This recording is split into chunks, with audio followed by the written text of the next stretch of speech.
रामू एक गरीब ठेले वाला था।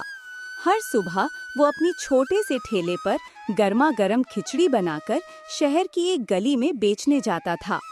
उसकी खिचड़ी में स्वाद था, मेहनत थी और ईमानदारी थी, लेकिन किस्मत उसका साथ नहीं दे रही थी। एक दिन रामू अपने ठेले के पास खड़ा होकर आवाज लगाने लगा, आ जाइए, गर्मा गर्म खिचड़ी ले लीजिए। देसी घी वाली स्वादिष्ट खिचड़ी सिर्फ 20 रुपए में। लेकिन उस दिन कुछ अलग ही था।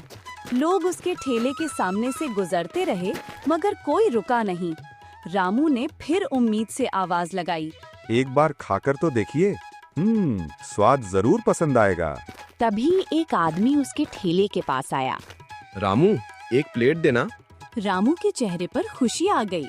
उसने जल्दी से खिचड़ी परोसनी शुरू की, लेकिन अचानक वह आदमी बोला, रहने दे, आज मन नहीं है। और वो चला गया। रामू कुछ पल तक चुप खड़ा रहा। उसके चेहरे पर निराशा साफ दिखाई दे रही थी। फिर उसने खुद को संभाला और दोबारा आवाज लगाने लगा, आ जाइए, गर्मा गर्म खिचड़ी ले लीजिए। शाम हो गई, लेकिन उस दिन एक भी प्लेट नहीं बिकी।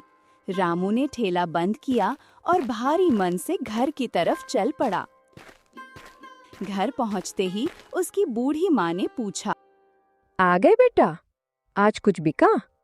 नहीं माँ, आज एक भी थाली नहीं बिकी। कोई बात नहीं बेटा, मेहनत करने वालों की कोशिश कभी बेकार नहीं जाती।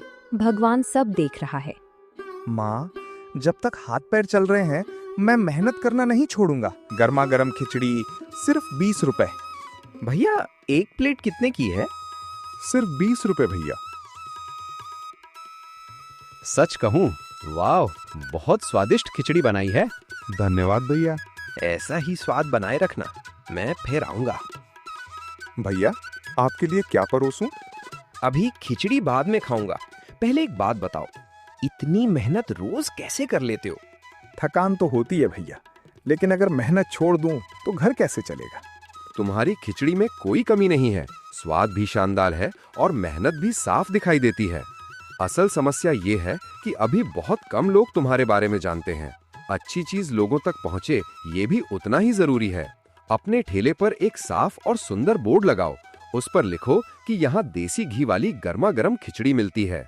कई लोग बिना पूछे आगे निकल जाते हैं, लेकिन अच्छा बोर्ड उन्हें रोक सकता है। आपकी बात बिल्कुल सही है, मैंने इस तरफ कभी ध्यान ही नहीं दिया। और एक बात, हर ग्राहक को जाते समय मुस्कुरा कर कहना, फिर आइएगा। यही छोटी छोटी बातें लोगों के दिल में जगह बना देती हैं। धन्यवाद भैया, आज से मैं ऐसा ही करूंगा। इस बार उसने मुस्कुराकर पूछा, रामू, अगर तुम्हें एक साथ 100 लोगों के लिए खाना बनाना पड़े तो क्या तुम तैयार है? रामू एक पल के लिए चौंका, लेकिन अगले ही पल आत्मविश्वास से बोला, मेहनत करनी पड़ेगी, लेकिन मैं पूरी कोशिश करूंगा। आदमी के चेहरे पर संतोष दिखाई दिया। बस यही हिम्मत चाहिए थी।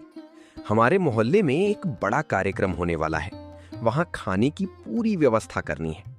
मैं चाहता हूँ कि ये जिम्मेदारी तुम संभालो। ये सुनकर रामू की आंखों में खुशी चमक उठी। उसे विश्वास नहीं हो रहा था कि उसकी मेहनत उसे इतना बड़ा अवसर दिला सकती है। रामू ने बिना समय गवाए तैयारी शुरू कर दी। अगले 2 दिनों तक उसने पूरी लगन और ईमानदारी से काम किया। सबसे अच्छा चावल, दाल और मसाले चुने। हर चीज की साफ सफाई का पूरा ध्यान रखा। उसके मन में बस एक ही बात थी, जिस भरोसे के साथ उसे ये काम मिला है, उसे हर हाल में निभाना है। कार्यक्रम वाले दिन वो सुबह सुबह उठ गया। उसने ताजी गर्मा गर्म खिचड़ी तैयार की। थोड़ी ही देर बाद वही आदमी अपने साथ 2 लोगों को लेकर आया। रामू, सब तैयार है ना? जी भैया, सब बिल्कुल तैयार है। रामू ने सावधानी से सारा खाना पैक किया। अगर आज सब कुछ अच्छा रहा तो ये सिर्फ शुरुआत होगी। बस आपका भरोसा बना रहे भैया। पता नहीं सबको मेरी खिचड़ी पसंद आएगी या नहीं। आइए भैया, मैं तो आपके आने का ही इंतजार कर रहा था। रामू, तुम्हारी मेहनत रंग ले आई। सब ठीक रहा ना भैया? सिर्फ ठीक नहीं, बहुत बढ़िया रहा। जिसने भी तुम्हारी खिचड़ी खाई उसने स्वाद की जमकर तारीफ की। कई लोगों ने तो ये भी पूछा कि ये खिचड़ी किसने बनाई है। सच कह रहे हैं भैया? आज से हमारे हर छोटे बड़े कार्यक्रम के खाने की जिम्मेदारी तुम्हारी होगी। अब जब भी कोई आयोजन होगा सबसे पहले तुम्हें ही याद किया जाएगा। भैया, आपने मुझ जैसे साधारण इंसान पर इतना बड़ा भरोसा किया। मैं वादा करता हूँ कभी आपका भरोसा नहीं टूटने दूंगा। भरोसा मैंने नहीं, तुम्हारी मेहनत और ईमानदारी ने जीता है।